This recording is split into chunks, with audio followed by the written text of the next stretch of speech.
Josh Peterson is husband, father of four, and former CEO of Custom Electrical Service, Custom Energy Service, and Custom Rentals. Josh is a Master Electrician with an Associate's degree in Applied Science from Utah Valley University. And I'm just curious, I raise a hand, how many of you are living in a rental, maybe owned or managed by Josh or Ashley? Anybody? I know there's at least one in the back. There's just one. If they're not. Josh was born, raised, and educated within central Utah. His formative years weren't without struggle, including years that were spent in an active battle with addiction.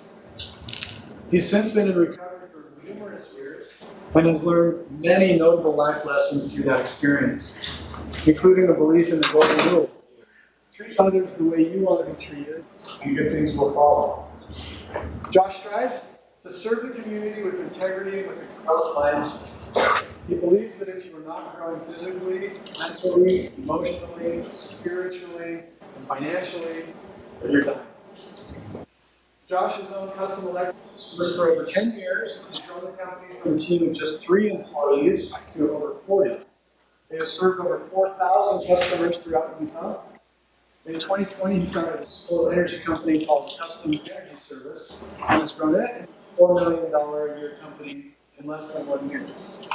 Custom Energy Service is the first and only master dealer for sun power in the entire state of Utah. Josh and his wife Ashley have also created passive income through multiple rental properties. His greatest achievements in life include his marriage, his children, and the life he's provided for his family. If he has a motto, it would be, how you do anything is how you do anything. So please welcome Josh Peterson.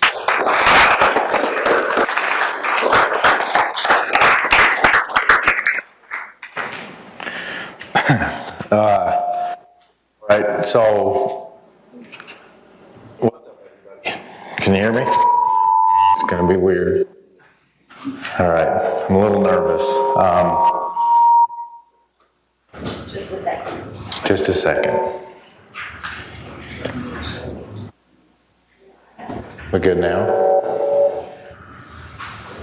I can talk loud too. Might be easier. Try that. I think you have to talk too. So. All right, can everybody hear me? Yeah. Pretty good? Okay, what's up everybody? Thank you so much for having me. I'm super humbled by this experience. Also super grateful for the opportunity to maybe make a difference for somebody trying to make the decision to become an entrepreneur. Obviously, I'm a little nervous. I've never presented in front of anybody before.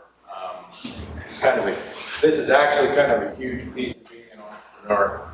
You need to be willing to put yourself out there and do things you're kind of scared of and take some risks. Because you're going to fail too sometimes. And you've got to be brave enough. That's one thing about me is I've always been willing to just hug it. You know, step off of the platform and take the risk no matter what the consequence is even, which isn't always a good thing. I've always wanted to share some of my experiences with people, but never really had a chance in a setting like this. Well, today's that day. I know I will not do this perfectly. I'm going to fumble a little bit, but with patience, practice, coaching, I can become a pro at doing stuff like this. I know that because of my experience in business. I spent quite a bit of time thinking about how I could make the most impactful presentation for you guys. I even spent a lot of time thinking about how the hell I could get out of this. Like 10 minutes, I'm like, probably the only way I can do it is say I tested positive for COVID. Positive for COVID. I'm gonna do it. What I realized is you guys have all probably heard a lot of different things about processes, core values, a business plan, company structure, marketing, funding, all that kind of stuff. Probably pretty bored with it. So, and many other things that come in to run a small business. A lot of these are really important for running a small business, and I will talk briefly about a lot of those things, but what I thought would be best and the most beneficial to you guys is that I'm going to share my story with you. Okay, it's kind of a unique story, and a lot of people have similar stories, but my story will help, and hopefully you'll remember it, because if you do decide to start a business, you're going to struggle. And whether you start a business or not, you're going to struggle in life. Everybody's struggling in one way or another, right? Everybody has their own stresses and struggles and financial, emotional, all kinds of stuff going on. So what I'm going to do is start off by telling you a little bit about myself, my family, and my companies. Then I will tell you a story about a kid with no direction, no real future, that needed to learn some hard lessons to get where he's at today. This boy struggled with abuse, lying, stealing, drugs, alcohol, and violence at home. Okay. Today, actually, I'm going to go back to here. Today, I'm a proud, been happily married for 15 years, constantly learning and growing from the struggles and wins of marriage. To date, getting married to Ashley has been the best decision I have made. And when I say I in this presentation, it's really we. She's been my huge support in the background, helping me make all the big decisions and pushing me in the right direction, pulling me back when I need to go back. So she's my go-to for advice, counsel, when I need big decisions made. I'm also a father of four. I got 3 little boys that adore me and I adore them, and 1 little princess. This is my why right here. And we'll talk a little bit more about your why in just a little while. I am the CEO of Custom Electrical Service, Custom Energy Service, and Custom Rentals. Chief Executive Officer, this makes me laugh all the time. I'm not an executive. I don't feel like an executive. I show up to work in Levi's, t-shirts, hat backwards, hoodies, you know, the word executive doesn't fit me very well, but that's what everybody calls me. I'm really just a guy who's brave enough, maybe stupid enough to take the risks, to do the business and put myself out there to go in huge amounts of debt that could just totally destroy our lives sometimes. I'm the guy that doesn't get shut down at 5 o'clock or 6 o'clock. I'm the guy that wakes up at 2 in the morning full of anxiety because I have to make a payroll for $60,000 or $70,000 the next day and the money's not there sometimes. You know, all of my guys on my team, they get a shutdown at 5 o'clock. They get to talk to their families. They don't worry about that stuff. There's all the pressure that comes with owning a business that's responsible for a whole bunch of people. Okay? I'm responsible for making the high-level decisions that affect the lives of my team, my suppliers, and my customers. We currently have 40+ team members, and I constantly feel a super heavy burden for these guys and girls and their families and their mortgages and their truck payments.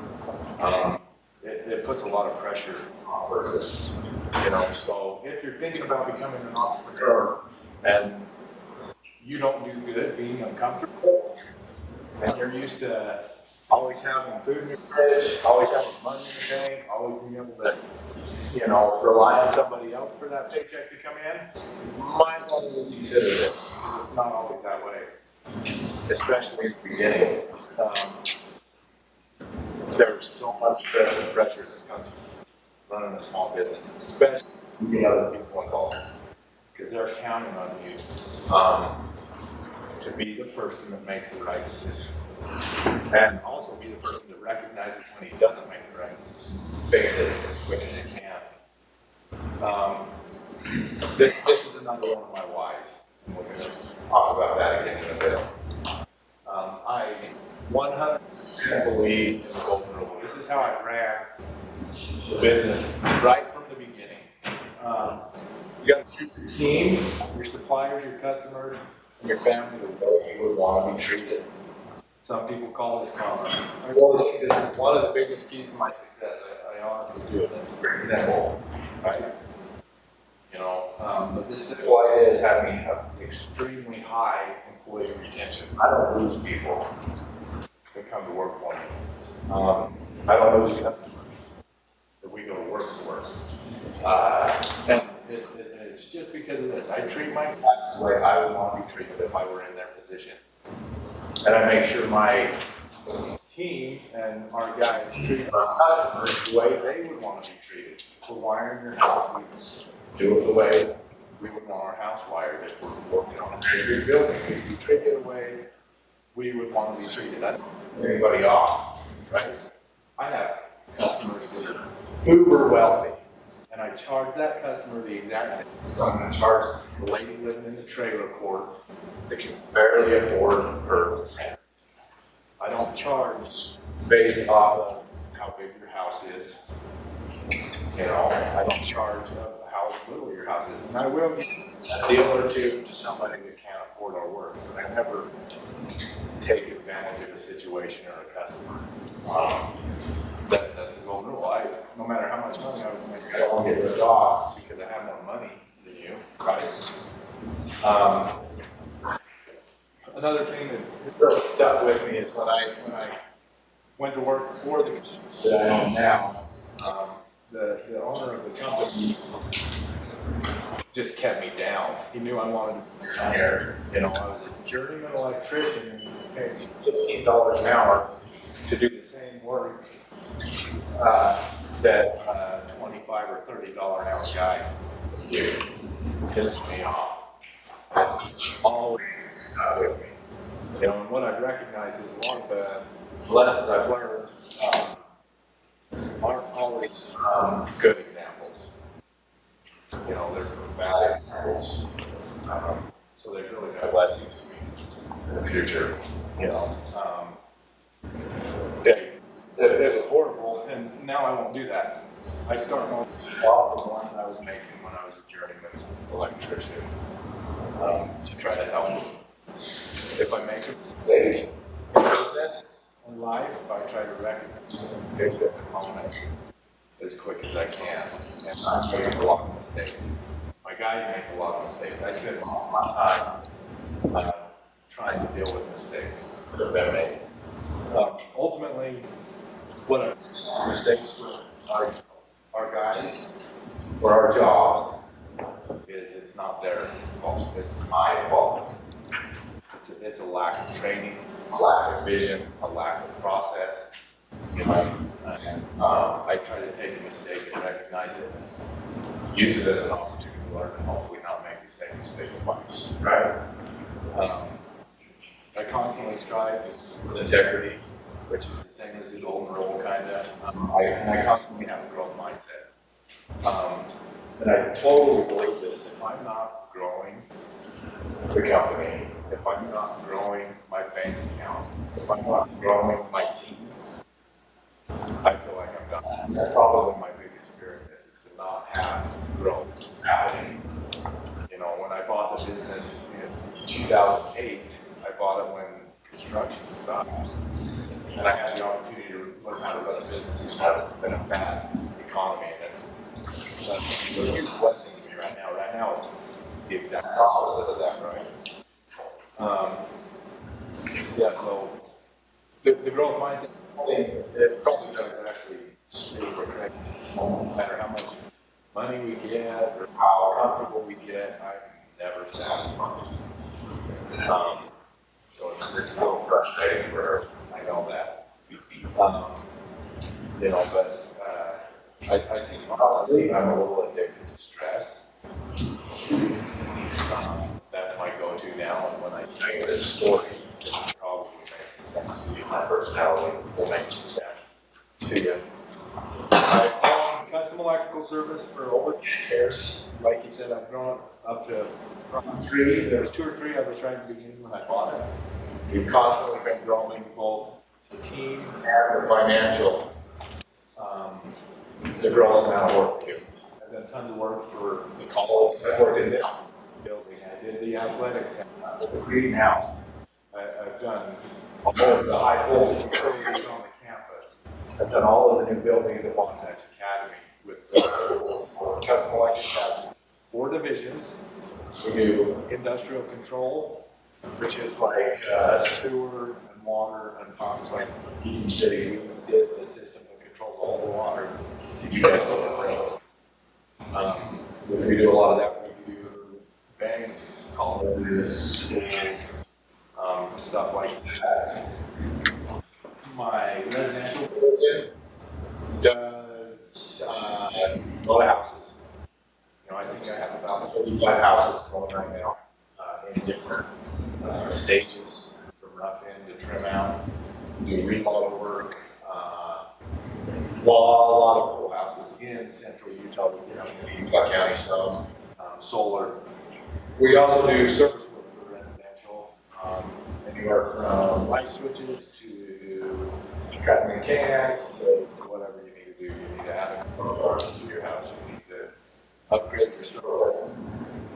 We also had a solar energy facility. You know, when I got into solar, this comes back into the gold room too. There's a lot of big companies coming down to Utah or to Sandy County, big solar companies, and they were taking advantage of our rural community. They were ripping people off, and it made me mad. I had a few customers ask me about it. We started getting into it. It's evolved into a pretty good division and actually another business point. Now we do solar real estate. This is a really good revenue generating business for me because my hands aren't tied by Sandy County. I'm able to market the whole state and travel all the way from Moab to Washington County to Vernal. So I have a lot bigger customer base with solar. Pretty decent margins in solar as well. These are just some pictures. And then, like they said, also we have a rental business. The one thing with being a small business is you've got to get some coaching and help. And if you want to keep any of the money you make, you need to have some other investments. You know, this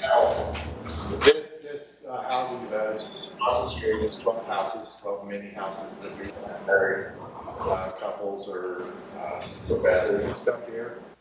This was another idea.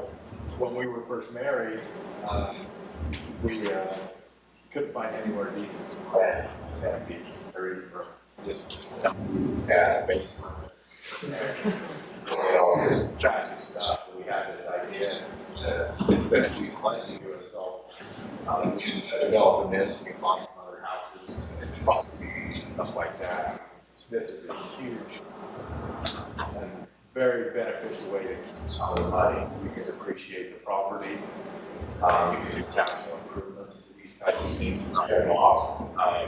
And obviously your net worth is going to grow quite a bit, especially the housing market and what stuff doing right now. So I try to be pretty diversified and have our money in a bunch of different places other than just the electrical company. With all the success we've seen and everything, I know today my greatest achievement so far is the marriage that I've seen and the family we have. But it's not always been this, I've not always had this beautiful life. I'm going to share with you a story, and I'll probably get a little emotional because this whole thing has brought up a lot of emotion for me because I don't like even thinking about this stuff very much. And I realize it helps me in my day-to-day. But I kind of went back the last few days into my past, and it's tough. I'm going to tell you my story about how I went from one of the area's most horrible citizens to one of the biggest contributors to society. I'm going to tell you a story that has so much to do with my success. The story of struggle and pain and how this has a daily impact. The survival of it has a daily impact on me today. What doesn't kill you usually makes you stronger. And I grateful recovering drug addict. I didn't use every drug possible. I should be dead, or on skid row, or in prison right now. I'm going to start with my childhood. I was born in Mount Pleasant, just up the street, 1981. I came from a broken home. My parents divorced when I was 5 years old. Both my mother and father were hardcore alcoholics. Like super hardcore alcoholics. My parents and teacher told me that I picked one special student to hold back all the other kids. I believed it at the time, but now I realize it was just a lie. I was super far behind. I didn't go to school my first year of kindergarten. And I couldn't keep it up. So I was abused physically, emotionally, and sexually when I was younger. My sister and I have had supervised visitation with my dad that had abused me on one of my trips to beat me up over something really stupid. So I used to have supervised visitations with state implemented people. I smoked my first cigarette when I was in second grade. I moved down to my dad's in second grade. I'd always just run from my problems. If my parents would piss me off, I'd run to the other ones. They weren't smart enough to know how to deal with me, or they didn't want to deal with me, so they just let me go. So for living with my dad, experienced many things as a young boy that a kid never should. You're gonna watch the cops beat my dad up in the driveway in second grade. He was hung over in the truck, and they pulled in. 3 or 4 cops fought my dad. It's a long-lasting memory. I stole for the first time in second grade. My dad got attempted murder charges when I was in 3rd or 4th grade. I'd gotten a 22 for Christmas from my dad. We went up the mountains to hang out, and he got super drunk. Tried to pull a guy that came with us. This is right at the time. I went back to my mom's. In junior high, I was an impulsive liar. I used to lie. I was ashamed of the person I was. Didn't like who I was. I'd lie, do all kinds of stuff. I started drinking in junior high. Now I was a smoker, a drinker. I used to go to my grandpa's house. I lived in Spanish Fort at the time. And I'd get out of school, go to my grandpa's house, and I'd drink vodka after school. And I filled a vodka bottle up with water. And thought it was really smart. I was always looking for ways to change my state of mind. Happy looking guy. Drinking, smoking weed, smoking cigarettes, stealing, lying, doing all kinds of stuff. Went back and forth between my mom and dad's until high school. High school, here, started smoking weed consistently. Drinking. School was pretty easy for me. I did just enough to get by, stay off the radar, pass my classes decent. Still lying to everybody around me, just didn't handle life on life's terms. I ended up senior year playing football. This is one of my probably best achievements in high school. I walked on, never playing with anybody my senior year, got a start. We took state, lots of good stuff. Great group of guys, still a bunch of my friends today. We went undefeated. We were the first team for mankind to ever take state. Big deal. Good sports, good. Mormon boys like to take pills. So I started taking pills with the football team. So now I was doing everything from drinking, taking pills, snorting pills, smoking weed, sloughing school. I used to go to school every day on the bus, get in a friend's car, go get stoned, and come back to school every single day. And I still managed to pass, luckily. School must not have been hard when I was going. Graduated high school, and I actually graduated. They didn't want to get rid of me. Out of the school. I was definitely no academic scholar, no overachiever, but ended up graduating. And my junior year is when I actually started working as an electrician. I did the Walmart here in April. When I got out of school, I started working full time. I ended up going down to Las Vegas within a couple of years. And this is when things really started to get wild when we went to Las Vegas. I was a good worker, a good electrician. You know, I actually down there, and only my second or third year being an electrician, I ended up foreman over about 40 people because I could work hard. One of the reasons I could work hard is because I was doing something called crystal meth. And I was making tons of money. It was a daily baking job. I was working on a power plant anywhere between $8,000 and $12,000 a month. And I would work 10 to 15 hours a day, go to the bar, get all strung out on drugs, maybe sleep an hour, and go do the same thing again for quite a while. So now I was doing math, gambling, drinking, smoking weed, anything else I could get my hand on. Total chaotic mess of human. Okay, I got engaged somewhere around the stuff to my high school girlfriend that had no idea what I was doing. She was still back in Utah, going to school, doing the right thing. So I came back to Utah. After that job got close to being older, I was more addicted, more in debt. I made like $100,000 in 6 months, and I was so damn broke. When I got back here, I had a car, and I had like zero money to my name, like all down there. And like I said earlier, all of these poor choices have had real good blessings to me in the future, you know. But I ended up just a total mess. I'd blown all the money. I came back up here and went and lived with my grandparents in small sport, stealing pills from my grandpa that had cancer. You know, lying to them, doing all kinds of stuff. And this is kind of when I actually started down a really deep dark path.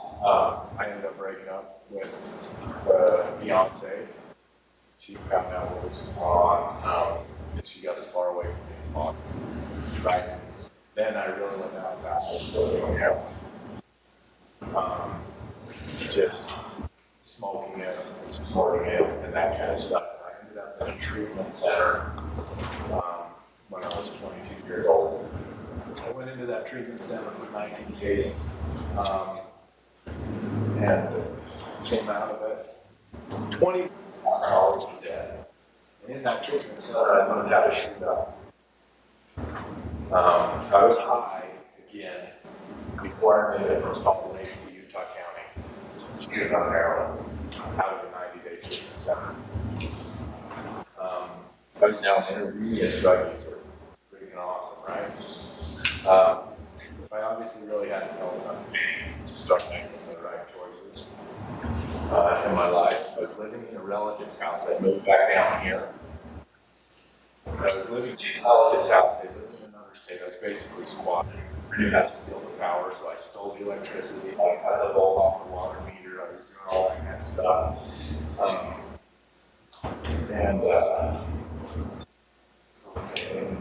So, yeah, anyway, I started shooting up heroin, I started shooting up cocaine, I started shooting up methamphetamine, all of it. And I also, one of my biggest regrets of this whole thing is I would actually bring other people down. I taught other young guys how to shoot and do these kinds of drugs. And what was crazy is I was collecting unemployment because I worked so much. So the state was paying me for drugs. I'd take that unemployment check, go buy drugs. Or I would take that unemployment check, go buy drugs, and then rob the spend money. You know, we would call them back up. I've been on speed chases on I-15 with drug dealers, all kinds of crazy stuff. And like I said, my biggest regret, and one of my reasons why, you know, is the people that I brought down with me. I loved them all when I was doing that kind of stuff. So, yeah, anyway, got arrested in my first drug raid in March of 2003. I can't remember the date exactly. And so this first drug raid, the drug task force raided a house, a meth dealer's house, and I was pulled out of the house in a truck. And they were already planning on raiding him. I pulled up, I had a 9mm in the truck and a pistol grip shotgun in the truck. Had a bunch of drugs and pills, and I actually stole a whole bunch of pills right when I got arrested. And ended up at the jail, took a drug test, tested positive for 9 drugs on a drug test. So I had everything in my system. This is my personality. I just take it to the extreme. All kinds of paraphernalia. So I had gun charges, drug charges, paraphernalia charges,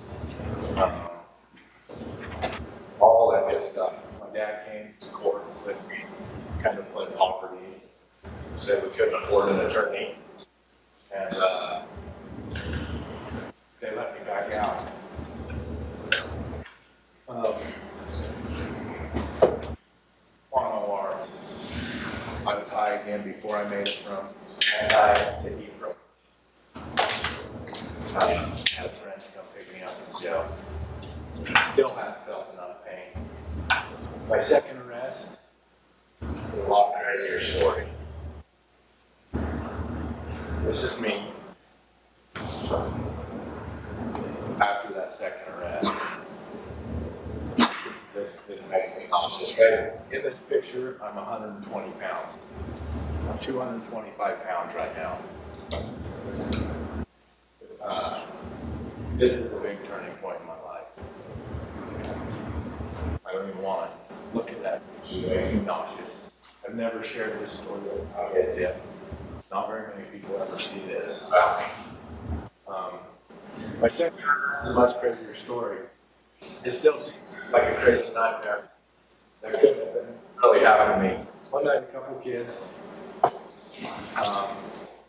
were over at my house smoking weed with me. I was trying to come down. I've been up on meth for a week to 2 weeks. I can't really remember. I was trying to come down so I could go to sleep. After smoking weed, I became extremely paranoid and kind of delusional. I later found out that the weed had been laced with PCP. In my paranoia, I heard some people outside and went to see what was going on. This little house was actually just across the street where the fourplex is. The Chinese that play house. They've knocked the house down since. Yeah, that drugs in it. Anyway, smoked this weed, had a PCP in it. I looked out the window across the street to this field of grass right here next to the library. And there were some college students playing 9 games with squirt guns. What's that? 10 minutes? All right, I gotta leave quick. Anyway, there were some college students playing 9 games with squirt guns. I was paranoid. I thought that they were going at me. I grabbed a real gun. I grabbed a snub-nosed .44 revolver and ran outside. And by then they were out of the parking lot, this parking lot right here. And I ran barefoot, no shirt, snub-nosed revolver, in the car. Went to the side of the car, put the gun in the glass of the kid's head, the college student's head, and asked him if he wanted to get crazy. The cops were on both ends of the street already. They saw it happen, the lights come on, I noticed them, and ran into the house and got ready to battle the cops. Came outside, cops got me in cuffs, threw me in the car, I kicked all the windows out of the car. Ended up over, hog-tied in the back of the car, bleeding crazy all over, ended up over in this drunk tank, hit the Sandy got jealous and we've been paying for a week trying to come back to reality. Didn't think I had any friends. And this is a huge turning point. I actually just decided, all right, I'm not going to fight it. I'll plead guilty to whatever you want. I ended up in a Draper prison. I don't even think they do it right now anymore, but a mental evaluation called a diagnostic, where they decide if it's treatable or if you need to be indicted. And I had cellies that were rapists, murderers, all kinds of good people. I spent 23 hours a day in a cell. We went out for an hour to walk in a circle and take a shower. I got treated for the deal. They didn't think I was committable to the prison. I ended up doing a 6-month in treatment. First step house up in Salt Lake. Came back down, did some time in jail, and got out. While I was in rehab, on a visit to my little sister's house in Baytrip, I met this pretty girl named Ashley. I thought she was super cute, probably out of my league. She actually had an idea and was going somewhere. Actually, my probation officer's daughter. That's crazy. How the heck could I have something else work with this? We actually fell in love. I married my probation officer's daughter. While on probation, I was messing around and making poor choices. Being in jail multiple times, violated me for drug charges and everything. Ended up fulfilling my probation, and Ashley and I got married. Early in the marriage, Ashley was ready to get it annulled. Found out I was actually still shooting up heroin.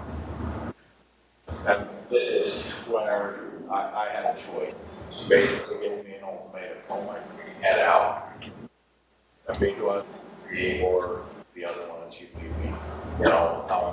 And I can see this beautiful life that I have right now today, and then I can see the other one, death, in the rearview mirror. So I chose the life I have today. I've had to learn a lot of different things, and it hasn't been a skill. I have tons of support over the years, tons of ups and downs. I haven't been perfect. I've had a lot of good therapy. I think everybody should have a therapist, no matter how smart or healthy you are. A good therapist is all the way, especially once you get married or have kids. So you might wonder why I tell you this story. The story's full of reasons why I've become a successful entrepreneur. All of my struggles have made me who I am. Without the struggles and bad experiences I've had, I don't really appreciate what I have today. I also wanted to share this story because I'm sure some of you guys struggle with different things. You know, what I want to do is to be a successful entrepreneur, you don't have to have money, you don't have to come to special places.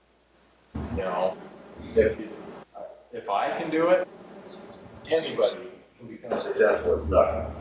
You know, for me, the most important thing is your life, right? I'm reminded of this all the time when I'm struggling.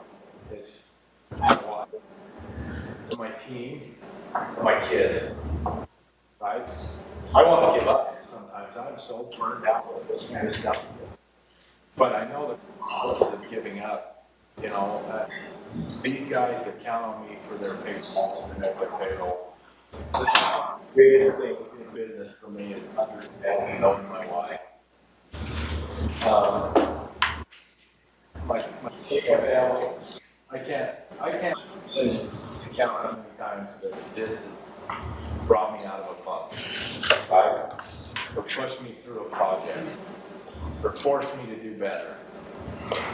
The second thing that is super important, and I learned this when I had the vision of it's vision. Vision. You have to have a vision for what you want. You're gonna have to speed this up a little bit. I thought I was filled the whole time, and now I'm not. So vision. You guys all understand what vision is, right? A lot of you may do like a vision for something at New Year's where you have the big pumped up body or the, you know, cool car or something. You gotta do the same thing with your business. You have to have a visual thing in your mind that you want your business to look like. I have a vision of what my vision will look like in a year, 5 years, and 10 years. And I can drive deeper and I can totally visualize the buildings I want, the way they smell, the type of atmosphere I have in them. Vision's a huge thing for me. Another thing that is super important in my business is core values. Okay? This is how I make all my decisions with the business. That they're based on the core values. This is how I hire people. This is how I fire people. It takes all of the emotion out of my decision making. Okay? If you live by our core values, I'm going to let you keep your job. You're a good fit for my company. If you violate my core values, you're done. You'll get a warning. You know, talk about it, but my core values are honesty, being supportive, flexible, humble, and tough. Okay? With this set of core values, it makes it easy to make a decision. And I'm able to make a decision. Being an entrepreneur, you have to be willing to make decisions. You can't just sit and not move forward. Even if it's a bad decision, make it. You're going to learn a lesson from it. Don't just sit and be scared. You got to embrace your mistakes and struggles. This is where the most growth happens. For me, is when the stress happens, when the mistakes happen. This is how I've grown so much. One of the other keys to my success is my team. I put together a great team of people. Okay, most people that are on my leadership team are smaller than me. Okay, in rural Utah, what I've noticed with other companies, small businesses, people get afraid to explain their guys or the people helping them. They're afraid they're going to take their business. They're afraid they're going to start competing with them. I've never been afraid of this. I've got as much training and hired the smartest people, and I've treated them well. And I've shared the wealth with these guys. That's why I've been able to grow the way I've grown. No other construction company in central Utah has grown because they're all afraid to train guys on how to estimate, on how to do billing, on how I train everybody and I delegate all of this stuff so I can work on the bigger picture. And I'm rewarded for it now. I have all these great teams. I deal with 3 people right now.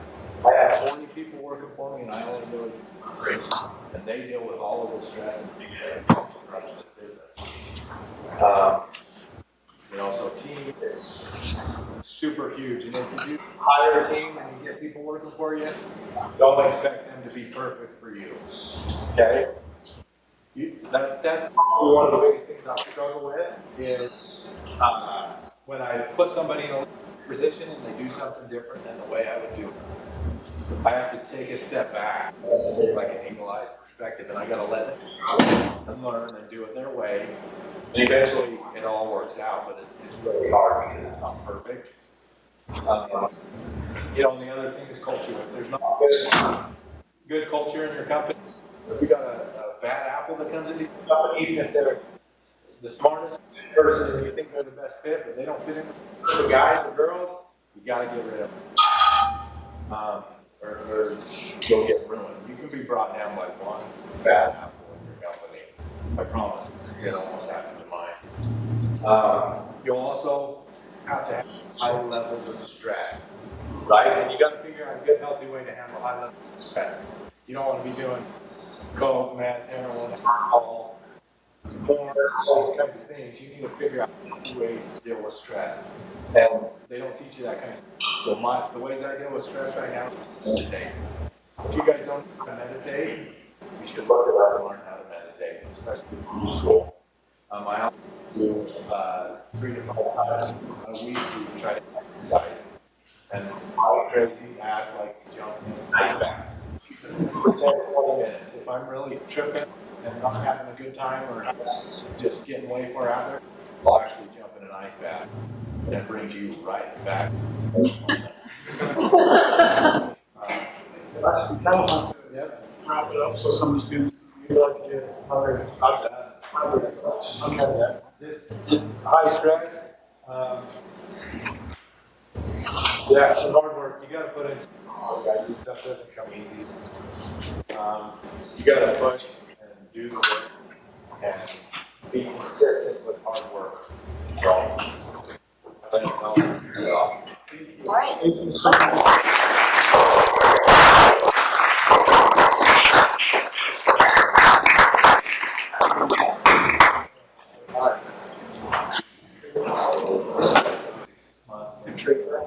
First step house up in Salt Lake. Came back down, did some time in jail, and got out. While I was in rehab, on a visit to my little sister's house in Peterson, I met this pretty girl named Ashley. I thought she was super cute. Probably out of my league. She actually had her life and was going somewhere. Actually, my probation officer's daughter. That's crazy. How the heck could I have something else work with this? We actually fell in love. I married my probation officer's daughter. While on probation, I was messing around and making poor choices. Being in jail multiple times, violated me for drug charges and everything. Ended up fulfilling my probation, and Ashley and I got married.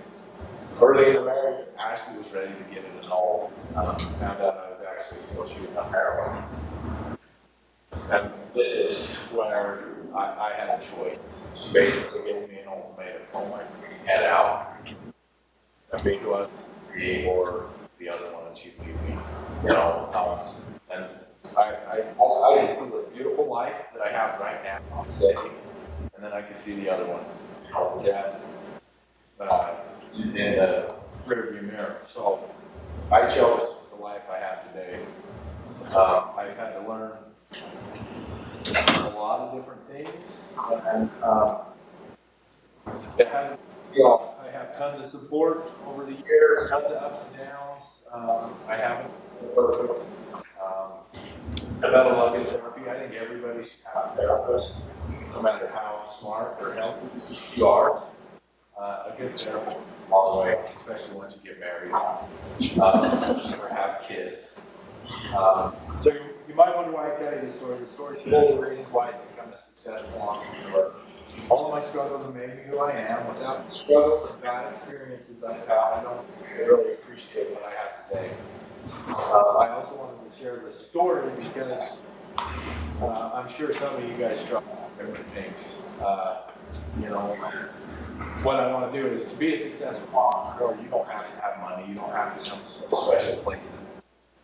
You know, if I can do it, anybody can become successful at stuff. You know, for me, the most important thing is your life, right? I'm reminded of this all the time when I'm struggling. It's my wife, my team, my kids, right? I want to give up sometimes. I'm so burned out with this kind of stuff. But I know the consequences of giving up. You know, these guys that count on me for their payrolls and their payroll. The biggest things in business for me is understanding and knowing my why. My family, I can't count how many times that this has brought me out of a funk, right? Or pushed me through a project, or forced me to do better. The second thing that is super important, and I learned this when I had the vision of, it's vision. Vision. You have to have a vision for what you want. You're gonna have to speed this up a little bit. I thought I was fill the whole time, and now I'm so vision. You guys all understand what vision is, right? A lot of you may do like a vision for something at New Year's where you have the big pumped up body or the, you know, cool car or something. You gotta do the same thing with your business. You have to have a visual thing in your mind that you want your business to look like. I have a vision of what my vision will look like in a year, 5 years, and 10 years. And I can drive Peterson and I can totally visualize the buildings I want, the way they smell, the type of atmosphere I have in them. Vision's a huge thing for me. Another thing that is super important in my business is core values. Okay? This is how I make all my decisions with the business. That they're based off of core values. This is how I hire people. This is how I fire people. It takes all of the emotion out of my decision making. Okay? If you live by our core values, I'm going to let you keep your job. You're a good fit for my company. If you violate my core values, you're done. You'll get a warning. You know, I'll talk about it, but my core values are honesty, being supportive, flexible, humble, and tough. Okay? With this set of core values, it makes it easy to make a decision. And I'm able to make a decision. Being an entrepreneur, you have to be willing to make decisions. You can't just sit and not move forward. Even if it's a bad decision, make it. You're going to learn a lesson from it. Don't just sit and be scared. You got to embrace your mistakes and struggles. This is where the most growth happens. For me, is when the stress happens, when the mistakes happen. This is how I've grown so much. One of the other keys to my success is my team. I put together a great team of people. Okay, most people that are on my leadership team are smaller than me. Okay, in rural Utah, what I've noticed with other companies, small businesses, people get afraid to explain their guys or the people helping them. They're afraid they're going to take their business. They're afraid they're going to start competing with them. I've never been afraid of this. I've got as much training and hired the smartest people, and I've treated them well. And I've shared the wealth with these guys. That's why I've been able to grow the way I've grown. No other construction company in central Utah has grown. Because they're all afraid to train guys on how to estimate, on how to do billing, on how I train everybody and I delegate all of this stuff so I can work on the bigger picture. And I'm rewarded for it now. I have all these great teams. I deal with 3 people right now. I have 40 people working for me and I only deal with 3. And they deal with all of the stress and things that come from running this business. You know, so team is super huge. And if you do hire a team and you get people working for you, don't expect them to be perfect for you. Okay? That's probably one of the biggest things I struggle with is when I put somebody in a position and they do something different than the way I would do it. I have to take a step back, like an eagle-eyed perspective, and I got to let them and learn and do it their way. And eventually, it all works out, but it's really hard because it's not perfect.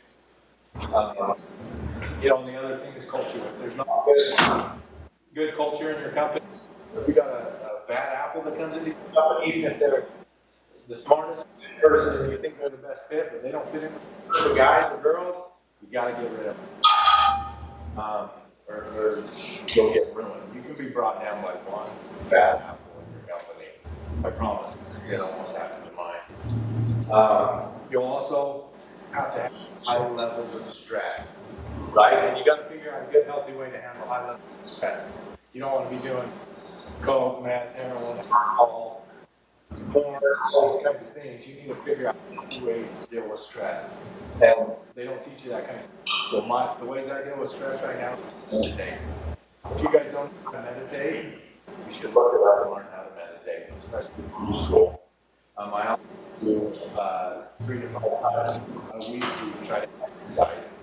And my crazy ass likes to jump in ice baths for 10 to 20 minutes. If I'm really tripping and not having a good time or just getting way far out there, I'll actually jump in an ice bath. And it brings you right back. Actually, kind of want to wrap it up so some of the students would like to get other. I'm done. Okay. Just high stress. Yeah, some hard work. You got to put in. Guys, this stuff doesn't come easy. You got to push and do the work and be consistent with hard work. So, All right. Thank you so much.